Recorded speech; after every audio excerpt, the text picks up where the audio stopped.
Well, I want to speak to someone front and center of Ukraine's defense strategy. Yuriy Sak is a top advisor to Ukraine's defense minister who is in the west of Ukraine right now. Thanks so much for joining us. Thank you for inviting me.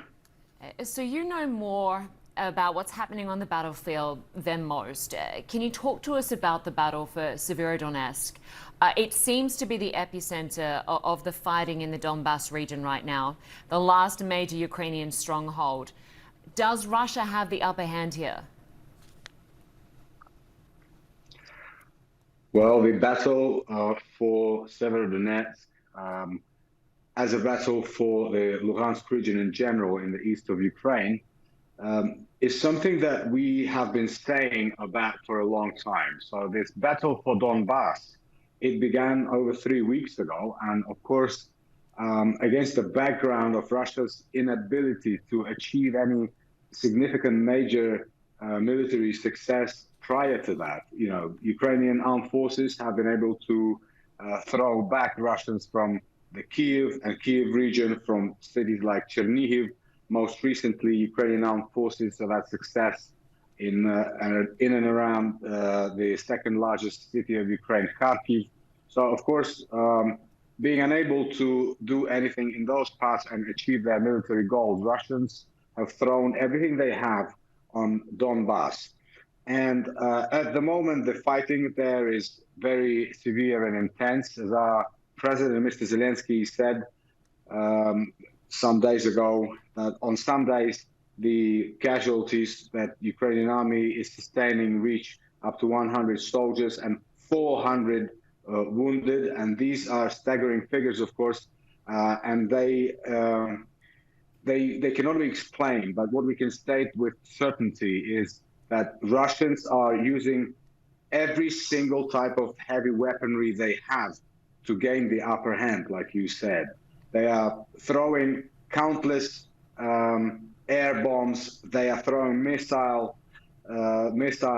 They are shelling those parts of eastern Ukraine with heavy artillery. They are hitting, of course, civilian residential areas. They're killing civilian people. So this is a very, very intense fight. And this is why Ukraine has been requesting for a long time now. Ukraine has been requesting more military support in the form of heavy weaponry, because at the moment there is a very obvious imbalance when it comes to heavy weaponry in the east. And I want to ask you a little bit more about the weaponry, because the US says it won't supply Ukraine with the long-range rockets because it fears it could escalate the war if Ukraine can fire into Russia. Do you agree with that assessment? Is that the risk? Well, look, first of all, I would like to thank, on behalf of Ukrainian Ministry of Defense, on behalf of Ukrainian people, I would like to thank the American people, the American administration, for the support that we have been receiving from the very beginning of this aggression against Ukraine. We already received a lot of support, and for example, the 155 millimeter cannons, the so-called M777, are already successfully used on the battlefield, and of course they're great help to the Ukrainian army. As for the current stage of this war, of course we have said many times that we need the multi-launch rocket systems, the so-called MLRS, and we are very hopeful that in the nearest future our partners, including the US, will begin supplying them to Ukraine. And I can assure you that Ukraine has no intention to use them other than for defense of our territories and for the deoccupation of our territories. We are a peaceful nation. We have not waged any war against any of our neighbors in centuries. So from this perspective, the only reason for which we need the MLRS systems, as well as other types of heavy weaponry, is of course to defend our land, to liberate our cities, to protect our citizens, and to protect the future of Europe. And speaking of resistance, there was a car bomb detonated in the Russian-occupied city of Melitopol in southern Ukraine. Talk to us about the resistance, because a former mayor there said the ground will burn until Russians leave. Should Russia be concerned about this resistance in cities that they occupy?